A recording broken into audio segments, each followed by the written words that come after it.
नमस्कार दोस्तों, स्वागत है आप सभी का मेरे YouTube चैनल पर। मैं हूं डॉक्टर अल्पिका बागड़ी। तो आज हमने चर्चा करनी है वज़न कैसे बढ़ाएं पर, यानी हाउ टू गेन वेट। अगर आप मेरे चैनल पर नए हैं तो मेरे चैनल को सब्सक्राइब कर लीजिए और साथ में दबा दीजिए बेल आइकन, ताकि मेरे आने वाली वीडियोस की नोटिफिकेशंस आपको मिलती रहें। ये वीडियो बहुत ज़्यादा इन्फॉर्मेटिव होने वाला है, इसलिए अंत तक बने रहें वीडियो के साथ। तो चलिए शुरू करते हैं। यूँ तो हमारे समाज में दो वर्ग होते हैं, एक होता है जो मोटापे से ग्रसित होता है और एक जो वजन बढ़ाना चाहता है परंतु उसका वजन नहीं बढ़ पाता है। तो दोनों की ही अपनी अलग समस्याएं हैं, दोनों ही आत्मविश्वास की कमी से जूझ रहे होते हैं, दोनों ही चाहते हैं वो फिट और हेल्दी रहें, पर किन्हीं कारणवश उनकी समस्या का समाधान नहीं हो पाता। तो आज इस वीडियो में हम वज़न कैसे बढ़ाएं इस पर चर्चा करेंगे। यूँ तो दुबलापन कोई बीमारी नहीं है, कई बार सही समय पर खाना ना खा पाना या फिर सही पौष्टिक आहार ना ले पाना या फिर लापरवाही की वजह से दुबलेपन की दिक्कत देखी जाती है। जो दुबले लोग होते हैं उनको अक्सर आत्मविश्वास की कमी होने लग जाती है, उनको उनमें हीन भावना देखी जाती है, वो सोशल गैदरिंग, शादी पार्टीज़ अवॉइड करना लग जाते हैं। कोई भी फिजिकल लेबर वाला काम होता है वो उनको करने में कठिनाइयों का सामना भी करना पड़ता है, यहाँ तक कि जॉब ढूंढने में भी तकलीफ़ आती है। और दूसरा, शादी के टाइम पे भी बहुत ज़्यादा देखा गया है कि जो लोग दुबले पतले होते हैं उनके लिए रिश्ते मिलना बहुत कठिन हो जाता है। तो आज इसी समस्या को हम सुलझाएंगे। तो मैं आपको बताना चाहूँगी कारण क्या क्या हो सकते हैं। तो पहला कारण होता है जेनेटिक्स, यानी अगर परिवार में ही दुबलापन चला आ रहा है तो टेंडेंसी रहती है कि आप भी दुबले ही रहेंगे। नेक्स्ट होता है अगर फिजिकल लेबर ज़्यादा किया जा रहा है, यानी मेहनत का काम ज़्यादा किया जा रहा है, उस हिसाब से पौष्टिक आहार नहीं लिया जा रहा है। उसके अलावा नेक्स्ट होता है खाने पीने में अरुचि, यानी प्रॉपरली खाना कंज्यूम ना करना या फिर खाने की तरफ इंटरेस्ट ना लेना। नेक्स्ट होता है ईटिंग डिसऑर्डर। एक एनोरेक्सिया नर्वोसा एक ईटिंग डिसऑर्डर है जिसमें इंसान को लगने लगता है कि अगर वो खाना खाएगा तो वो मोटा हो जाएगा, तो ये एक फैक्टर हो सकता है। उसके अलावा अगर स्ट्रेस परसिस्टेंटली बना हुआ है तो एक कारण हो सकता है कि वजन ना बढ़ रहा हो। मैल अब्जॉर्प्शन सिंड्रोम, यानी अगर खाना खा रहे हैं, अच्छे से खाना खाते हैं, इवन जिनकी नॉर्मल डाइट होती है उससे भी ज़्यादा कंज्यूम कर रहे हैं पर वज़न ना बढ़ रहा हो, तो हम इसको मैल एब्जॉर्प्शन सिंड्रोम की तरफ देखते हैं कि मतलब खाना खाया तो जा रहा है पर शरीर को लग नहीं रहा है। बहुत ज़्यादा फास्ट करना या फिर सही समय पर खाना ना खाना, पेट में कीड़ों की दिक्कत बने रहना या फिर कुछ डिजीज़ जैसे डायबिटीज़ हो गया, कैंसर हो गया, HIV या फिर इरिटेबल बाउल सिंड्रोम, उसके अलावा हाइपरथायराइडिज्म या फिर सीलियाक डिजीज़ जिसे हम व्हीट एलर्जी भी कहते हैं, या फिर वर्म इन्फेस्टेशन, पेट में कीड़े का होना, या फिर खून की कमी का होना। उसके अलावा कुछ बीमारियाँ जैसे TB, ट्यूबरकुलोसिस का होना, या फिर मेटाबॉलिक डिसऑर्डर्स होना, नींद पूरी ना होना या हार्मोनल इम्बैलेंस, इन वजह से भी वज़न ना बढ़ पाने वाली समस्याएं देखी जाती हैं। तो मैं आपको बताना चाहूँगी कैसे चेक करें कि आपका जो वज़न है वो नॉर्मल से नीचे है। तो इसके लिए एक फॉर्मूला होता है बॉडी मास इंडेक्स को चेक करने के लिए। तो इसमें आपका वज़न चाहिए होता है किलोग्राम में और आपके हाइट का मीटर का स्क्वायर। तो BMI इज इक्वल टू आपका किलोग्राम में वेट अपॉन में आपकी हाइट के मीटर का स्क्वायर। तो अगर BMI आपका 18.5 से 25 आता है तो वो हम नॉर्मल कंसिडर करते हैं, मतलब नॉर्मल हेल्दी वेट जिसे हम कंसिडर करते हैं। और अगर आपका 18.5 से नीचे जाता है तो उसको हम अंडर वेट की कैटेगरी में रखते हैं। तो आपने ये ध्यान रखना है कि अगर आप अंडर वेट की कैटेगरी में आ रहे हैं तो आपने क्या क्या ध्यान देना है। तो इस वीडियो को मैं 3 पार्ट्स में डिवाइड कर रही हूँ। सबसे पहला है कि हमें डाइट मॉडिफिकेशंस क्या करने हैं, नेक्स्ट है हमें अपनी लाइफस्टाइल में क्या क्या चेंजेस करने हैं, और third one is homeopathic medicine. तो सबसे इंपॉर्टेंट पॉइंट आएगा डाइट मॉडिफिकेशन का। तो इसमें पहला आ जाता है हमें हाई रिच कैलोरी डाइट लेनी है। तो कैलोरीज हमें जिस खाने से ज़्यादा मिलती हैं वो हमारे वेट को बढ़ाने में हेल्प करता है। तो इसमें सबसे ज़्यादा इंपॉर्टेंट आ जाता है कि हमें आलू का कंजम्पशन करना है, चावल हमें बढ़ाना है, हमें चीनी लेनी है, मीठी चीज़ें हमें कंज्यूम करनी है लेकिन हेल्दी वे में हमें लेना है। उसके अलावा गुड़ आप ले सकते हैं, चना आप ले सकते हैं, साथ में सीजनल फ्रूट आप ले सकते हैं, केला कंज्यूम आप कर सकते हैं, पीनट बटर आप कंज्यूम कर सकते हैं। पीनट बटर से आपको बहुत अच्छा सोर्स मिलेगा प्रोटीन का और वो हेल्थ के लिए भी अच्छा रहेगा। साथ में आप चिक्की जो गुड़ पट्टी होती है वो कंज्यूम कर सकते हैं। उसके अलावा पंजीरी आप खा सकते हैं, जो गूंद के लड्डू होते हैं जो ड्राई फ्रूट्स के साथ मिलके बने होते हैं, वो बहुत अच्छी कैलोरीज उनमें होती हैं, वो कंज्यूम आप कर सकते हैं। घर का बना संतुलित आहार आप ले सकते हैं, घी मक्खन आप कंज्यूम कर सकते हैं, साथ में बादाम पाउडर आप ले सकते हैं, फुल क्रीम दूध का आप इस्तेमाल कर सकते हैं, साथ में दही को कंज्यूम कर सकते हैं, साथ में बटर मिल्क और बादाम मिल्क, इन चीज़ों का भी सेवन आप कर सकते हैं। नेक्स्ट पॉइंट आता है, हमें दो खानों के बीच में देरी नहीं रखनी, यानी हमें अपने जो मील्स हैं उनमें जो डिस्टेंस है वो कम करना है। बहुत लंबे अंतराल पे हमें खाना नहीं खाना है, हमें छोटे छोटे अंतराल पे खाना खाना है वजन बढ़ाने के लिए। तो इसमें हमें मिड मील स्नैक्स हमें इंट्रोड्यूस करना पड़ेगा। मिड मील स्नैक्स में आप इंट्रोड्यूस कर सकते हैं पंजीरी, यानी जो गूंद के लड्डू होते हैं, साथ में आप पनीर सैंडविच ले सकते हैं, आप बादाम मिल्क कंज्यूम कर सकते हैं, आप मिल्क शेक कंज्यूम कर सकते हैं, साथ में ड्राई फ्रूट का पाउडर आप कंज्यूम कर सकते हैं, स्प्राउट्स ले सकते हैं, बॉइल्ड स्प्राउट्स या फिर आप स्टीम्ड स्प्राउट्स ले सकते हैं, बहुत अच्छा आपको प्रोटीन मिलेगा उससे। नेक्स्ट पॉइंट आता है, हमें हाई रिच प्रोटीन डाइट लेना है। मतलब जो प्रोटीन है वो बॉडी बिल्डिंग का काम करता है हमारे शरीर के अंदर। अगर हम प्रोटीन अच्छा कंज्यूम करेंगे तो हमारे जल्दी से मसल मास बढ़ेगा। जो लोग चाहते हैं कि उनके जो बॉडी है वो एकदम मस्कुलाइन हो और बहुत ज़्यादा फिट रहे, अगर वो चाहते हैं तो बहुत ज़्यादा ज़रूरी है अच्छा हेल्दी प्रोटीन हमें डाइट में शामिल करना है। प्रोटीन जो रिच सोर्सेज हैं वो हमारे रहेंगे, दाल हो गई या फिर सोयाबीन, राजमा, छोले, ये ऐसी चीज़ें हैं जिनसे अच्छा प्रोटीन मिलता है। साथ में पनीर का कंजम्पशन कर सकते हैं, टोफू आप ले सकते हैं, बहुत अच्छा सोर्स ये प्रोटीन का रहते हैं। जो प्रोटीन का इंटेक है वो सिंथेटिक प्रोटीन नहीं होना चाहिए, वो नेचुरल प्रोटीन हो तो ज़्यादा इफेक्टिव रहेगा। नेक्स्ट हम बात करते हैं सैचुरेटेड फैट्स की। सैचुरेटेड फैट में हमारा आ जाता है नट्स, जैसे हमारा ड्राई फ्रूट्स हो गए, बादाम हो गया, कैश्यू नट हो गया, पीनट हो गया, पीनट बटर हो गया, साथ में कैश्यू हो गए, सनफ्लावर सीड्स हो गए, अलसी के बीज हो गए, तिल हो गए। ये कुछ ऐसी चीज़ें हैं जिनसे हमें बहुत अच्छा सोर्स मिलता है सैचुरेटेड फैट्स का। उसके अलावा घर का बना मक्खन बहुत ज़्यादा अच्छा रहता है।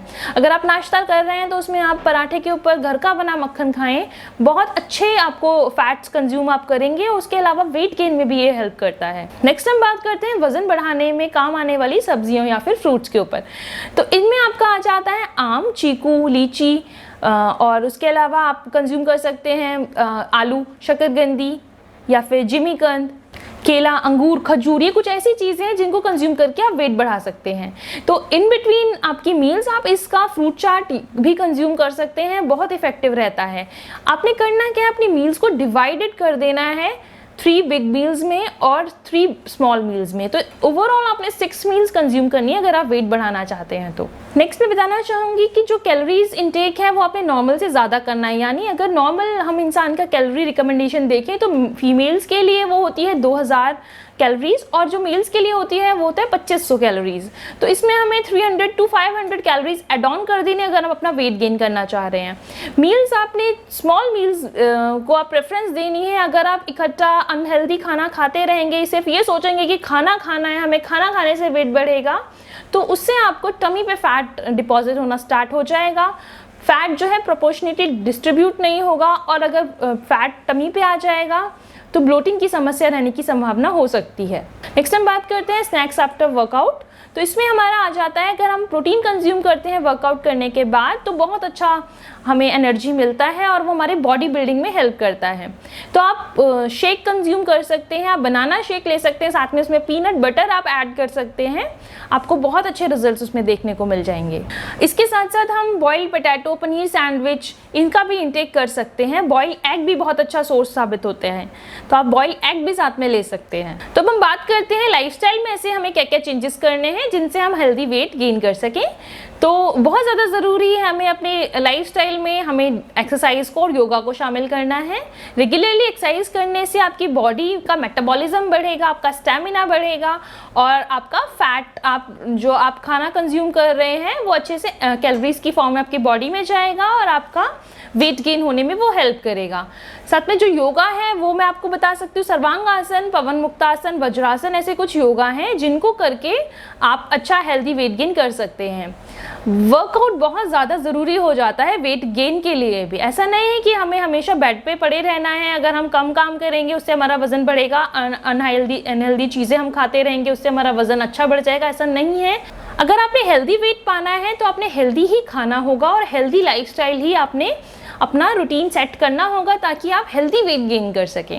नेक्स्ट हम बात करते हैं मेल एब्जॉर्प्शन की, यानी खाना शरीर को ना लगने की। तो अगर हमारी बॉडी के अंदर vitamin B12, vitamin D, folate, इन सब की कमी अगर रहती है तो भी ऐसा होता है कि हमारे शरीर में खाना नहीं लगता है। तो हमें इस डेफिशिएंसीज को पूरा करना है। तो अच्छा डाइट अगर आप लेते हैं, अच्छा वर्कआउट अगर आप करते हैं तो ये चीज़ आपकी सबसाइड हो जाती है जिससे आपका शरीर को खाना लगने लग जाता है। नेक्स्ट मैं बताना चाहूँगी वेट कम होने वाली बीमारियों का इलाज, यानी अंडरलाइंग जो डिजीज़ आ रहा है उसका इलाज करना। जैसे अगर खून की कमी है, डायबिटीज़ है, हाइपर थायराइड का दिक्कत हो रहा है, या फिर COPD chronic obstructive pulmonary disease का दिक्कत है, इरिटेबल बाउल सिंड्रोम है, या फिर सीलियाक डिजीज़ यानी वीट एलर्जी का दिक्कत है, मेल एब्जॉर्प्शन सिंड्रोम है, या फिर वर्म इन्फेस्टेशन है, ट्यूबरक्लोसिस का दिक्कत है, उसको अंडरलाइंग जो कॉज है उसको रूल आउट करना है ताकि आप अपना अप्रोप्रिएट जो हेल्दी वेट गेन करना चाहते हैं वो आपका हो सके। बहुत ज़्यादा ज़रूरी है कि आप अपने वजन का रिकॉर्ड रखें। अगर आप वेट गेन करना चाहते हैं तो मेंटेन करना है अपने चार्ट कि आपने कितने वेट से स्टार्ट करा था, आप कैलोरीज कैसे कंज्यूम कर रहे हैं, आपका डाइट प्लान क्या है, उसके हिसाब से आपको आगे बढ़ना है। आपने अपने वजन का रिकॉर्ड रखना है, आपने अपना डाइट प्लान सेट करना है जिसको फॉलो करके आप वजन अपना बढ़ा सकें। उसके अलावा आपने सब्र रखना है, पेशेंस बहुत ज़्यादा ज़रूरी है। शॉर्टकट मेथड्स अप्लाई नहीं करने हैं। अगर आप पेशेंस के साथ अपना वेट गेन करेंगे तो आप हेल्दी वेट गेन कर पाएंगे और उसके कोई साइड इफ़ेक्ट्स नहीं होंगे। अगर हम शॉर्टकट्स अप्लाई करते हैं, हम स्टेरॉइड्स का इंटेक करते हैं या फिर हम हार्मफुल सप्लीमेंट्स का इंटेक करते हैं तो उसका असर सीधा हमारे लीवर या किडनीज़ पे पड़ सकता है, जो कि बहुत ज़्यादा ट्रबलसम हो जाता है बाद में। तो मैं ऐसी कुछ आदतें बताना चाहूँगी आपको जिन्हें आपने बदलना है और जिनको बदलकर आप हेल्दी वेट गेन कर सकते हैं। तो इसमें पहला आ जाता है कि आपने खाना खाने से जस्ट पहले और जस्ट बाद पानी का कंजम्पशन नहीं करना है। अगर आप पानी से ही पेट भर लेंगे तो आप हेल्दी खाना नहीं खा पाएंगे, आप खाना अच्छे से नहीं खा पाएंगे, आपको पहले से ही ब्लोटिंग होने लग जाएगी, पेट भरा भरा लगने लग जाएगा। दूसरा है आपने जंक फूड अवॉइड करना है। नेक्स्ट है आपने गैजेट्स अवॉइड करने हैं। व्हाइल ईटिंग, आपने अपनी मील्स के दौरान गैजेट्स का इस्तेमाल नहीं करना, फ़ोन पे बात करते हुए खाना नहीं खाना, टीवी देखते हुए खाना नहीं खाना, स्क्रीन टाइम अवॉइड करना है। अगर आप डिस्ट्रैक्टेड होकर खाना खाएंगे तो आपकी बॉडी को यूजुअली नहीं लगता और खाना कम भी खाया जाता है। तो मैं बताना चाहूँगी ऐसी कौन सी होम्योपैथिक मेडिसिन है जिसके इंटेक से आप हेल्दी वेट गेन कर सकते हैं।